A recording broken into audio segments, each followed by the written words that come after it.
And Wish TV is Indiana's home for the state's best high school football coverage. We have a huge matchup to end the regular season this week.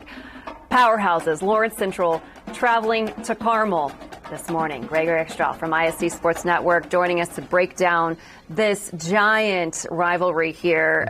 Two big teams. Exactly. Two big teams that are coming off of surprising losses a week ago. Let's start with Lawrence Central. We had their game against Ben Davis, which was the de facto McChampionship game last week. Bears get up 28-0, return the opening kickoff of the second half for a touchdown, and then don't score again. Lost 29-28, gave up the game-winning touchdown and subsequent two-point conversion for the win with 7 seconds left to go. So obviously the question for Will Patterson's team is, how do you bounce back? You know, this is still a largely young team, some key seniors, but a lot of juniors.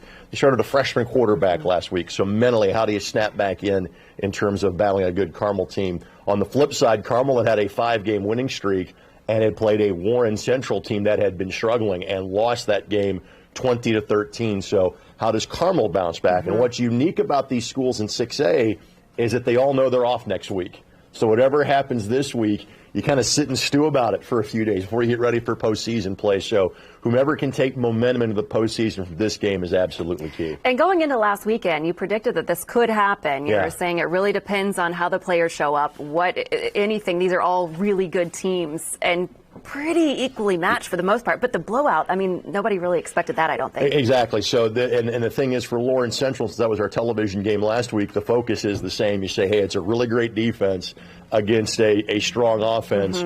Gave up 29 points, but at the same time also shut them out for a half as well. I don't think Carmel offensively is as good as Ben Davis. I think Carmel defensively was a little better than Ben Davis. Okay. So what can LC do to get traction offensively with their running game and a young quarterback? That's going to be a big key for tomorrow night's matchup. Okay, I would love to talk about that game a little bit more, but we got to move on to some other games around town. So what other ones do you have your eyes on? There are two absolutely massive games. So the game that we have is number 9 versus number 13 in 6A. But the top 4 teams all play each other in 6A this week. So Ben Davis and Brownsburg and Hamilton Southeastern, those are both undefeated teams. They are playing for the Hoosier Crossroads Conference Championship. You know, Brownsburg is a team we had in week number 1. Could see them again in the postseason. They are awfully good. And again, I think people are still very impressed by what they did to Zionsville 2 weeks ago in a 50-3 win. HSE undefeated. Other huge game, and it's been the game of the year the last 2 years, Cathedral and Center Grove. It's 2 versus 3. I don't think either team is as good as they were last year, but could still win a state championship. That's how good they are. They don't need to be a whole lot better. Exactly. Right? Okay, Greg, thanks. Always a pleasure. Appreciate it. And don't forget, you can watch every play of the Lawrence Central Carmel game on our sister station.